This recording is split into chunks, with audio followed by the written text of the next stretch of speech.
সুপ্রিয় শিক্ষার্থী, নবম দশম শ্রেণীর ফিনান্স এবং ব্যাংকিং সাবজেক্টের টাইম ভ্যালু অফ মানি অর্থাৎ অর্থের সময় মূল্য অধ্যায়ের আমরা বিস্তারিত আজকে আলোচনা করব। তো টাইম ভ্যালু অফ মানি মানে হচ্ছে অর্থের সময় মূল্য। আজকের 100 টাকা আগামী 1 বছর পরে কিংবা 2 বছর পরে কত টাকা মূল্য দাঁড়াবে সেটা বের করার কাজে হচ্ছে এই অর্থের সময় মূল্য অধ্যায়ের কাজ। অর্থাৎ আমাদের আজকের 100 টাকা আগামী 1 বছর পর অথবা 2 বছর পরে এই 100 টাকার মূল্যটা কত হবে সেটা আমরা বের করব। এটা এই অধ্যায়ে আমাদের দুই ধরনের অঙ্ক করতে হবে, একটা হচ্ছে চক্র বৃদ্ধিকরণ আর একটা হচ্ছে বাট্টাকরণ। চক্র বৃদ্ধিকরণটা হচ্ছে আমরা বর্তমান মূল্য দেয়া থাকবে এবং এই বর্তমান মূল্যটাকে আমরা ভবিষ্যৎ মূল্য বের করব। আজকের 100 টাকা 1 বছর পরের 100 টাকা কত, অথবা 5 বছর পরের 100 টাকা কত মূল্য দাঁড়াবে। আর বাট্টাকরণটা হচ্ছে আমরা ভবিষ্যৎ মূল্য দেয়া থাকবে, সেই ভবিষ্যৎ মূল্যটাকে বর্তমান মূল্যে রূপান্তর করবো, যে 5 বছর পরে 10,000 টাকা বর্তমানের কত টাকা সেটা বের করার প্রসেস হচ্ছে বাট্টাকরণ পদ্ধতি। আমরা প্রথমে জানি যে সুদের হারের কারণে বা মূল্যস্ফীতির কারণে অর্থের মূল্যের পরিমাণটা কি হয়, হ্রাস পেয়ে যায়।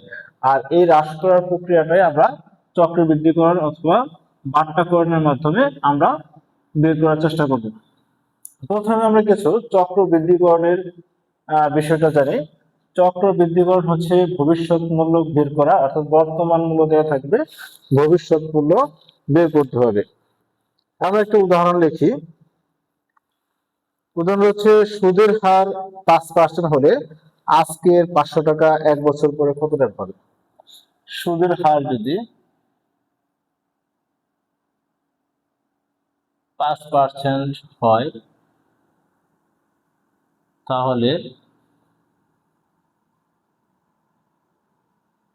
বর্তমানের 1000 টাকা ধরি, 1000 টাকা 5 বছর পর কত টাকা হবে। আমরা চক্রবৃদ্ধিকরণের জন্য দুই ধরনের সূত্র ব্যবহার করব। আমরা প্রথম যে সূত্রটা ব্যবহার করব বার্ষিক সুদের হার চক্রবৃদ্ধিকরণ। বার্ষিক সুদের হার যদি করে বার্ষিক চক্রবৃদ্ধিকরণের জন্য আমরা পিভি হিসেবে আমরা ধরে নেব বর্তমান মূল্য। পিভি কে আমরা একটু জেনে নিই, বর্তমান মূল্য। আর এফবি হিসেবে আমরা চিন্তা করব ভবিষ্যৎ মূল্য। আর সুদের হার যেটা থাকে, সুদের হারকে আমরা আয় হিসেবে চিন্তা করব, সুদের হার। এবং এন হিসেবে আমরা সময় চিন্তা করব, কত বছর বা কত দিনের জন্য। এটা আমরা মুখস্থ করে নেব। ভবিষ্যৎ যখন আমরা সূত্র ব্যবহার করব সেই সূত্রের মধ্যে এই 4 ধরনের উপাদান আমরা পাবো এবং এটা আমরা হচ্ছে ডাক থেকে নিয়ে বের করে তারপরে আমরা অঙ্ক করার চেষ্টা করব। এই ডাকে কি কি রয়েছে, এই দেখে সুদের হার রয়েছে। প্রথমে সুদের হার রয়েছে 5%, বর্তমান মূল্য রয়েছে 1000 টাকা, বর্তমান মূল্য পিভি সমান 1000 টাকা, আর সময় রয়েছে 5 বছর, 5 ইয়ার্স। অর্থাৎ পিভি দেওয়া রয়েছে, সুদের হার দেওয়া রয়েছে, সময় এন দেওয়া রয়েছে। আমরা ভবিষ্যৎ মূল্য বের করবো। আমরা ভবিষ্যৎ মূল্যের সূত্রটাও লিখি। ভবিষ্যৎ মূল্যের সূত্র হচ্ছে এফ বি সমান PV into 1 plus I two the power N. এটা আমরা মুখস্থ করব। এই সূত্র থেকে পরবর্তীতে আমাদের বাকি সূত্রগুলো আসবে। এখন এখানে পিভি দেওয়া রয়েছে 1000 টাকা, আমরা সূত্র যদি মান বসাই ইন্টু 1 প্লাস আই। আই হচ্ছে 5%। আমরা যত পার্সেন্টেজ দেওয়া থাকবে, সুদের হার থাকুক বা মুনাফার হার থাকুক, যে পার্সেন্টেজটা দেওয়া থাকবে সেই পার্সেন্টকে আমরা 100 দিয়ে ভাগ দেব। 5% হলে 5%কে 100 দিয়ে ভাগ দিয়ে আমরা সংক্ষেপে 0.05 লিখব। 0.05 এন দেওয়া রয়েছে 5। তাহলে 1000, এখানে আমরা যোগটা করে নেব 1.05 টু দি পাওয়ার 5, 1000, এটাকে আমরা এখন পাওয়ার করে নেব। 1.05 কে 5 দিয়ে পাওয়ার করে নেব। এর জন্য আমরা ক্যালকুলেটর নিব। ক্যালকুলেটর নিয়ে আমরা 1.05 টু দি পাওয়ার 5 করব।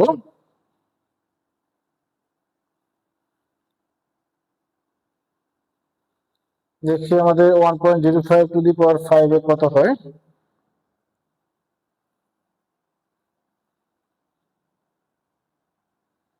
1.05 to the power 5,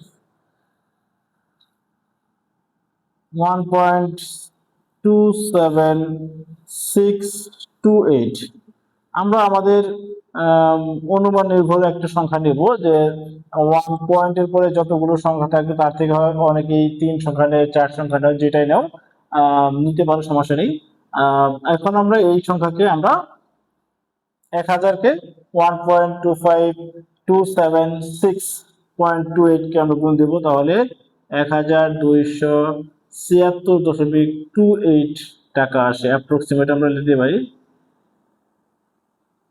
অ্যাপ্রক্সিমেট। অর্থাৎ বর্তমানের 1000 টাকা 5 বছর পর 5% সুদে গিয়ে দাঁড়াবে 1276.28 টাকা। আর এই যে কাজটা করলাম সেটাকে বলে চক্রবৃদ্ধিকরণ, অর্থাৎ বর্তমান মূল্যকে আমরা ভবিষ্যৎ মূল্য বের করলাম। আমরা আরেকটি উদাহরণ দেই। এখানে বছরের সুদের হার ধরা হয়েছে একবার, বার্ষিক সুদের হার। এই যে 5% সুদের হার, সেটা হচ্ছে বার্ষিক সুদের হার। এই বার্ষিক সুদের হারের সাথে আমাদের কিছু অঙ্ক থাকবে, যে বার্ষিক সুদের হারও থাকবে, পাশাপাশি কিছু থাকবে যে বছরে একাধিকবার সুদ ধার্য করতে হবে। বছরে একাধিকবার সুদটা ধার্য হতে পারে, দৈনিক সুদ হতে পারে, সাপ্তাহিক, মাসিক, ত্রৈমাসিক, ষান্মাসিক, বার্ষিক, যে কোনো প্রসেসে আমরা সুদের হার নির্ধারণ করা হতে পারে। এখন যদি এই অঙ্কটাই যদি বার্ষিক সুদের হার না দিয়ে মাসিক সুদের হার বলা থাকে, মাসিক সুদের হার 5% হয়, তাহলে বর্তমানের 1000 টাকা 5 বছর পর কত টাকা হবে। এখন এই মাসিক সুদের হারের কারণে একটা পয়েন্ট বাড়তি আসবে, সেটা হচ্ছে বছরে কতবার সুদ ধরা হয় সেটাকে আমরা এম দ্বারা প্রকাশ করব। বছরে যতবার সুদ ধরা হবে, একাধিকবার হলেই, বছরে যদি একাধিকবার সুদ ধার্য হয়, তখন এই এম এর মানটা বের করতে হবে বছরে সুদ ধার্যের পরিমাণ বা সংখ্যা, সুদ ধার্যের সংখ্যা বা চক্রবৃদ্ধির সংখ্যা, বছরে চক্রবৃদ্ধির সংখ্যা। এটাকে এখানে এম এর মাধ্যমে, মাসিক হলে বছরে কতবার, 12 বার, এই এমটা হবে 12। যদি সাপ্তাহিক হয় তাহলে বছরের সপ্তাহ হচ্ছে 52টা, এম এর মান হবে 52। যদি পাক্ষিক হয় তাহলে পাক্ষিক মানে 15 দিন পর পর, তার মানে এম এর মান হবে 24। আর সাপ্তাহিক হলে 52, পাক্ষিক হলে 24, ত্রৈমাসিক হলে তখন এম এর মান হবে 4। এখন এখানে এম এর মানের সূত্র আমরা কোথায় দেব, তখন সূত্রটা একটু চেঞ্জ হবে। এফ বি সমান সূত্রটা একটু চেঞ্জ হয়ে যাবে, এম যেহেতু চলে আসছে, তখন সূত্রটা আমরা চেঞ্জ করে দেব, PV into 1 plus I by M. অর্থাৎ এই যে এমটা বছরে কতবার চক্রবৃদ্ধি করা হচ্ছে, সেই এমটাকে দিয়ে আমরা প্রথমে ভাগ দেব আই কে, পরবর্তীতে এই এন এর সাথে এম এর গুণ হবে, এন এম ইন্টু এন অথবা এম ইন্টু এন, যেটাই দাও, এম এন অথবা এন এম, যেভাবে লেখা যায়। অর্থাৎ আমাদের যখনই বছরে একাধিকবার চক্রবৃদ্ধিকরণ চলে আসতেছে, তখন এই একটা মান আসতেছে যেটা হচ্ছে এম, বছরে কতবার চক্রবৃদ্ধিকরণ হচ্ছে সেই সংখ্যাটা, সেই সংখ্যা দিয়ে প্রথমে আমরা সুদের হারকে ভাগ দেব, এবং পরবর্তীতে সময় যেটা থাকবে সেই সময়কে গুণ দিতে হবে। এখানে বছরের চক্রবৃদ্ধি সংখ্যা হচ্ছে 12। এখানে আমরা পরবর্তীতে মানগুলো বসাই, পিবি যেহেতু আগে থেকে জানি 1000, এর সাথে 1, সূত্রের 1 প্লাস আই, আই হচ্ছে 0.05, 0.05 ডিভাইডেড বাই 12, 12 ইন্টু 5, এখানে 1000 সূত্রের 1 প্লাস। এখন এই 0.05 কে আমরা 12 দিয়ে ভাগ দিয়ে নিচ্ছি আগে। 0.05 divided by 12, 0.004167। যেহেতু 6 এর পরে 66666 রয়েছে, এই জন্য আমরা সংখ্যাটা কমিয়ে দিলাম 67 এর উপর। তারপর হচ্ছে আমরা 12 গুণন 5 5 12 60, এখানে টু দি পাওয়ার 60। এখন হচ্ছে আমরা এটাকে আগে যোগ করে নিই, 1.004167 টু দি পাওয়ার 60। এইটাকে হচ্ছে আমরা 1000 টাকে রেখে দিয়ে বাকিটাকে 1.004167 টু দি পাওয়ার 6 করে নেব। আমরা এটাকে করে নিই 1.004167 টু দি পাওয়ার 60। এখানে মান আসছে ইন্টু 1.283384, অর্থাৎ 1283.34 টাকা আমরা টাকা লিখতে পারি অ্যাপ্রক্সিমেট। আমরা দুইটা অঙ্ক এখানে দেখলাম, চক্রবৃদ্ধিকরণ, এই দুইটার নাম হচ্ছে চক্রবৃদ্ধি। তোমাদের সংক্ষিপ্ত প্রশ্ন আসবে, চক্রবৃদ্ধিকরণ কি? চক্রবৃদ্ধিকরণ হচ্ছে বর্তমান মূল্যকে ভবিষ্যৎ মূল্যে বের করা, বর্তমান মূল্য থেকে ভবিষ্যৎ মূল্য বের করার যে প্রক্রিয়া, সেটা হচ্ছে চক্রবৃদ্ধিকরণ প্রক্রিয়া। এখন আমাদের পরবর্তী যে অঙ্কটা থাকবে, যদি তোমাদের এই চক্রবৃদ্ধিকরণ প্রক্রিয়া সম্পর্কে বুঝতে অসুবিধা হয়, কোথায় কি লাইনে কি করেছে সেটা যদি তোমাদের বুঝতে অসুবিধা হয়, অবশ্যই তোমরা কমেন্ট সেকশনে জানাবে, লিখে জানাও কিংবা হচ্ছে খাতায় লিখে জানাও, টাইপ করে জানাও, যেভাবে জানাও তোমরা অবশ্যই এই কমেন্ট সেকশনে জানাবে। আমাদের এখন পরবর্তী যে অঙ্কটা থাকবে সেটা হচ্ছে বাট্টাকরণ কি? বাট্টাকরণটা হচ্ছে ভবিষ্যৎ মূল্য আমাদের দেয়া থাকবে, ভবিষ্যৎ মূল্য থেকে আমরা বর্তমান মূল্য বের করব। আমাদের পরবর্তীটা হচ্ছে বাট্টাকরণ। বাট্টাকরণ যে অঙ্কটা আমরা পূর্বে উদাহরণ দিয়েছি, সেই অঙ্কটাকে আমরা একটু ঘুরিয়ে লিখি, যে বার্ষিক 5% সুদে 5 বছর পরে 2000 টাকার বর্তমান মূল্য কত?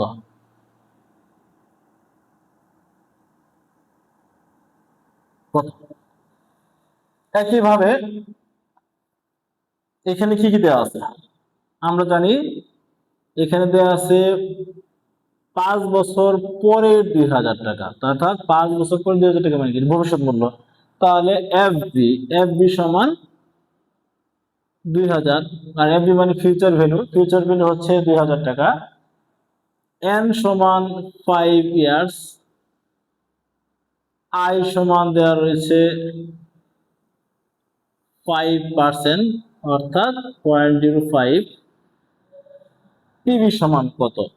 PB equal to what? আমরা কি করবো এখন? এফবি থেকে পিবি বের করার সূত্র, আমরা এর আগে যে সূত্রটা জেনেছি সেটা আগে দেখে নিই। এফবি সমান PB into 1 plus I two the power n, এই সূত্রটা আমরা জানি, মুখস্থ করেছি এর আগের অঙ্কে।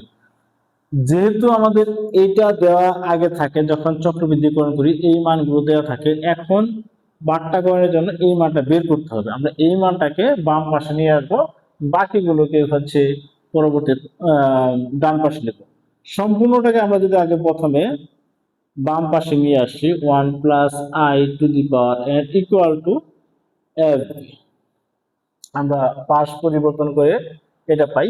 এখন আমরা এই পিবিটাকে এখানে রেখে দিব, বাকি যে অংশটুকু আছে এটাকে আমরা ডান পাশে নিয়ে নেব। তাহলে কি দাঁড়ায়?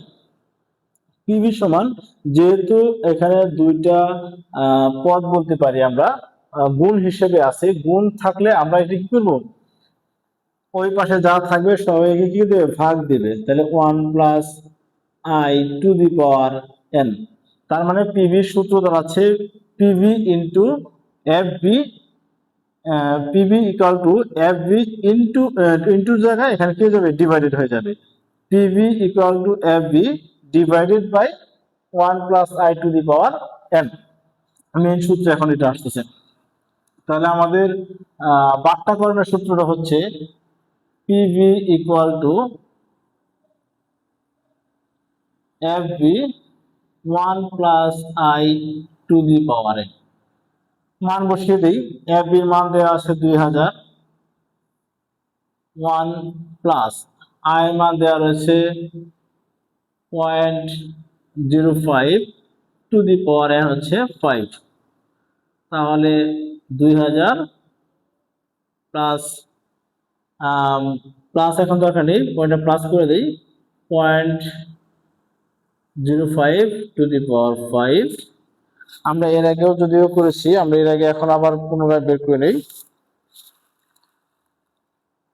1.05 টু দি পাওয়ার 5, 2000, 1.2763 অথবা 628 দিই, 628। এই 2000কে এখন এই 1.27628 দিয়ে ভাগ দেবে।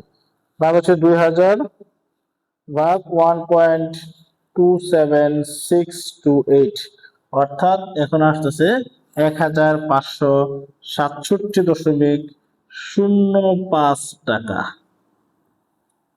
বাট্টাকরণের মাধ্যমে আমরা কি পেলাম, 5 বছর পরের 2000 টাকা বর্তমানের মূল্য হচ্ছে 1567 টাকা। এটার অর্থ হচ্ছে বাট্টাকরণের প্রক্রিয়া, মানে বার্ষিক 5% সুদে 5 বছর পরের 2000 টাকার বর্তমান মূল্য হচ্ছে 1567.05 টাকা। এখন এখানে তো বার্ষিক রয়েছে, আমরা চক্রবৃদ্ধিকরণের দেখলাম যে হচ্ছে একটা অঙ্ক আসে, সেটা হচ্ছে মাসিক চক্রবৃদ্ধিকরণ হয়ে থাকে। এভাবে এখানেও কিন্তু বাট্টাকরণের ক্ষেত্রে কিন্তু মাসিক চক্রবৃদ্ধিকরণের যে আইটেমটা সেটা চলে আসতে পারে। এখানে থাকতে পারে মাসিক 5% সুদে 5 বছর পরে 2000 টাকা বর্তমান মূল্য কত আসতে পারে, কোয়ার্টারলি অথবা 4 মাস পর পর, 3 মাস পর পর, সাপ্তাহিক অথবা ষান্মাসিক, যেটাই আসুক চলে আসতে পারে। আমরা ত্রৈমাসিক দিয়ে করি, ত্রৈমাসিক, ত্রৈমাসিক 5% সুদে 5 বছর পরে 2000 টাকার বর্তমান মূল্য কত। এখন দেখেন কি আসতেছে, ত্রৈমাসিক মানে কি, ত্রৈমাসিক মানে 3 মাস পর পর, ত্রৈ মানে 3, ত্রৈমাসিক মানে কি 3 মাস পর পর। 3 মাস পর পর হলে বছরে কত হয়, বছরে হচ্ছে 4, তার মানে এম এর মান হচ্ছে 4। এম এর কাজ কি, আমাদের বাট্টাকরণ হোক চক্রবৃদ্ধিকরণ হোক, যে সূত্রগুলো আমরা জানবো সেই সূত্রের মধ্যে এম এর কাজ হচ্ছে দুইটা। প্রথম হচ্ছে আই কে ভাগ দিবে এন কে, এন এর সাথে গুণ হবে। আই কে আমরা ভাগ দিই, এখানে যেহেতু আই রয়েছিল আই কে আমরা ভাগ দিলাম, আর এন এর সাথে গুণ, এম এন লিখতে পারি, এন গুণন এম যেটাই লিখি। এখন আগের সূত্র থেকে কিন্তু সব চলে আসছে। এফ বি দেওয়া রয়েছে 2000 টাকা, সূত্রের 1 প্লাস আই দেওয়া রয়েছে 0.05 divided by 4 to the power 4 into 5,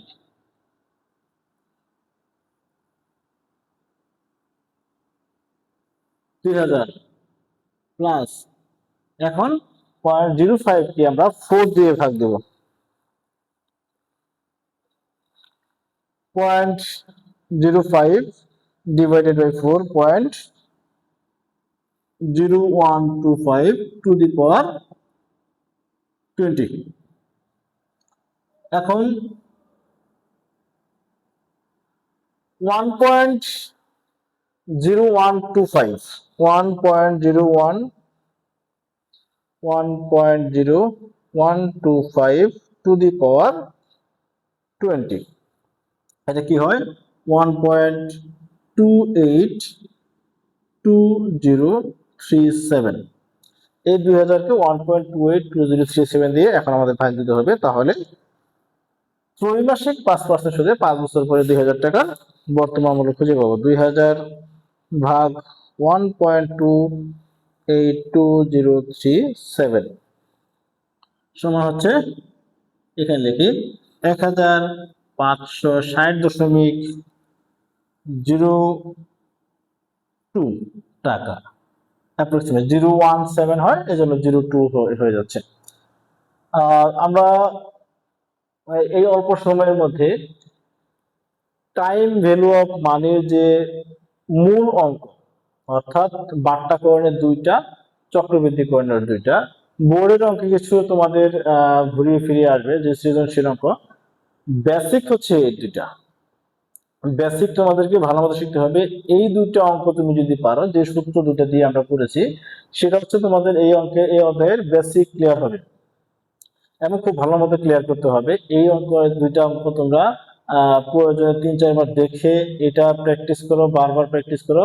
যখন তোমার এই অঙ্ক থেকে তোমাদের বর্তমান মূল্য এবং ভবিষ্যৎ মূল্য বের করা খুব সুন্দরভাবে বুঝতে পারবে, পরবর্তীতে সৃজনশীল অঙ্ক কিছু ঘুরিয়ে পিছিয়ে কথা বলে সেই কথাগুলো তোমাদেরকে খুঁজে বের করতে হবে। কিন্তু যে অঙ্কই আসুক, তোমাদেরকে কিন্তু আইটেম এই চারটাই, সর্বোচ্চ এই চারটাই থাকবে। এম এর মান ত্রৈমাসিকের জায়গায় পাক্ষিক দিল, পাক্ষিক বিষয়টা তোমাকে বুঝতে হবে। পাক্ষিক মানে কি?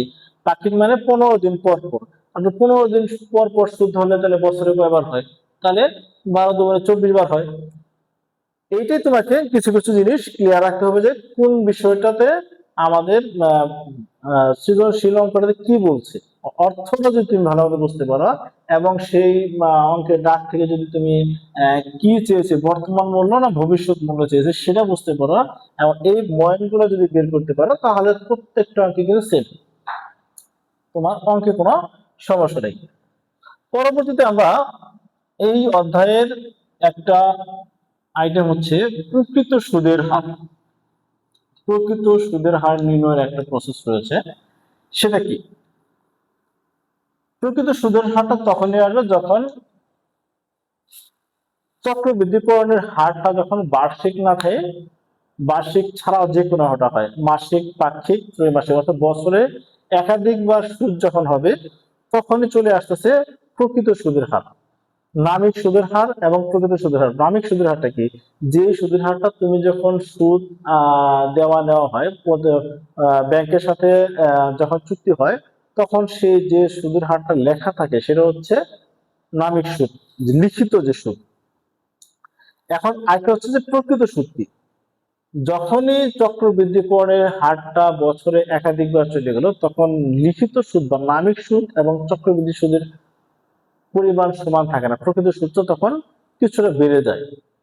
অর্থাৎ তোমার যদি 9% চক্রবৃদ্ধিকরণ থাকে, 9% মাসিক চক্রবৃদ্ধি সুদে যদি থাকে, তাহলে কিন্তু এটা চক্রবৃদ্ধি সুদে থাকলে 9% থাকে না, তখন এটা যখন প্রকৃতি মাসিক হয়ে গিয়েছে, মাসিক চক্রবৃদ্ধি হয়ে গিয়েছে, তখন এই 9% থেকে কিছুটা বেড়ে যায় 9.27, 9.53। এটা বছরের সাথে ভেরি করে, কতবার হচ্ছে সেটার উপর ভেরি করে। এটাকে আমরা একটা সূত্র দিয়ে আমরা একটা অঙ্ক করি, তাহলে ভালো মতো ক্লিয়ার হবে।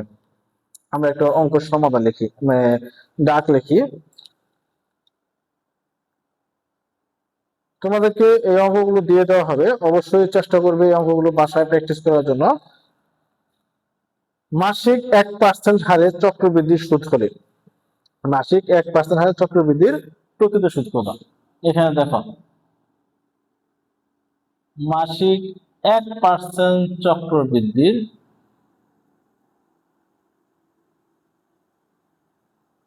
প্রকৃত সুদ কত? এখানে কি বলছে? মাসিক, অর্থাৎ চক্রবৃদ্ধি পরিমাণটা বছরে 12 বার।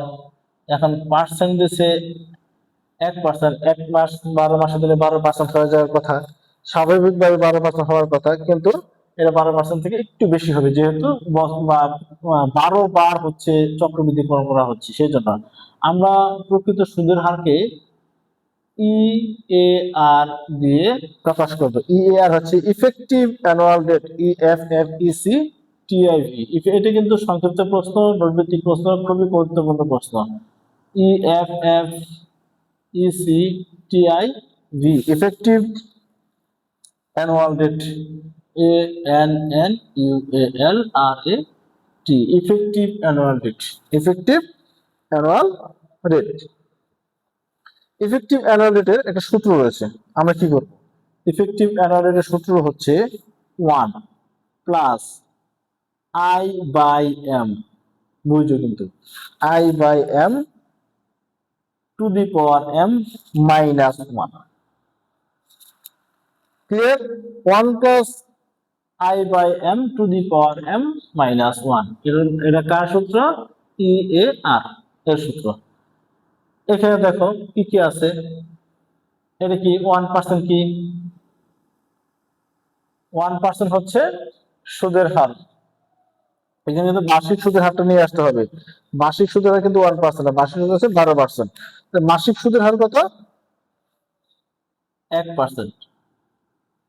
মাসিক সুদের হার, নামিক সুদের হার যেটাকে বলে 1%। বার্ষিক সুদের হার হবে তাহলে 1 গুণন 12, 12%। আর চক্রবৃদ্ধি সংখ্যা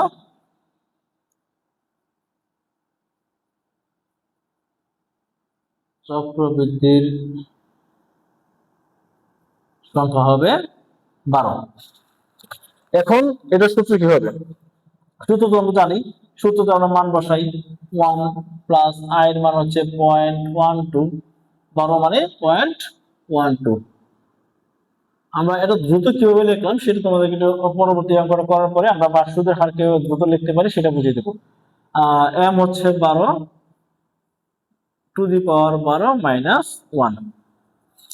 তাহলে আমরা অঙ্কটা করি।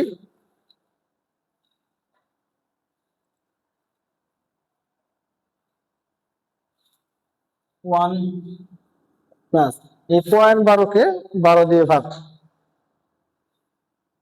0.01 টু দি পাওয়ার 12 মাইনাস 1, তাহলে 1.01 টু দি পাওয়ার 12, 1.1268 মাইনাস 1, তাহলে কি আসছে? 0.1268 অর্থাৎ 12.68%। দেখো, মাসিক যদি 1% চক্রবৃদ্ধিকরণ করা হয়, বার্ষিক হচ্ছে 12% হওয়ার কথা, কিন্তু এখানে প্রকৃত সুদের হার হবে 12.68%। লিখিত সুদের হার এটা হচ্ছে 12% মানে হচ্ছে নামিক সুদের হার। এটা কিন্তু খেয়াল রাখবা, প্রশ্ন কিন্তু আসবে নামিক সুদের হার কি? নামিক সুদের হার, নামিক সুদের হার হচ্ছে তোমার চুক্তিপত্রে যে সুদের হারটা লেখা থাকবে সেটা হচ্ছে নামিক সুদের হার। আর প্রকৃত সুদের হার হচ্ছে, প্রকৃত সুদের হার তখনই আসবে যখন বছরে একাধিকবার চক্রবৃদ্ধিকরণ করা হবে, তখন হচ্ছে প্রকৃত সুদের হার। যদি বার্ষিক সুদের হার লেখা থাকে, বার্ষিক 1% তার 12%, তার মানে বার্ষিক 12%, এখানে কিন্তু প্রকৃত সুদের হার কিন্তু চেঞ্জ হবে না। মানে বছরে যদি একবার চক্রবৃদ্ধিকরণ হয় তখন নামিক সুদের হার প্রকৃত সুদের হারের পরিমাণ সমান। বছরে একাধিকবার চক্রবৃদ্ধিকরণ করা হলে তখনই শুধু নামিক এবং প্রকৃত সুদের হারের সাথে পরিবর্তন দেখা দিবে। আমরা এই অঙ্কটা বারবার করবো, কারণ হচ্ছে এই অঙ্কটা কিন্তু অনেকবার অঙ্কে আসে। তোমাদের হচ্ছে খ নম্বরে এই অঙ্কটা বেশি আসে। টাইম ভ্যালু মানে থেকে অঙ্ক অবশ্যই থাকবে, এবং যদি অঙ্ক থাকে অবশ্যই তোমাদের ম্যাক্সিমাম অঙ্কের মধ্যে ইএআর এর পরিমাণ বের করতে বলা হয়, যে অমুক কোম্পানির ইএআর এর পরিমাণ বের করা। 1% সুদে 9%-টা বেশি বারবার আসছে, এই জন্য তোমাদের 9% করে দেওয়া হলো।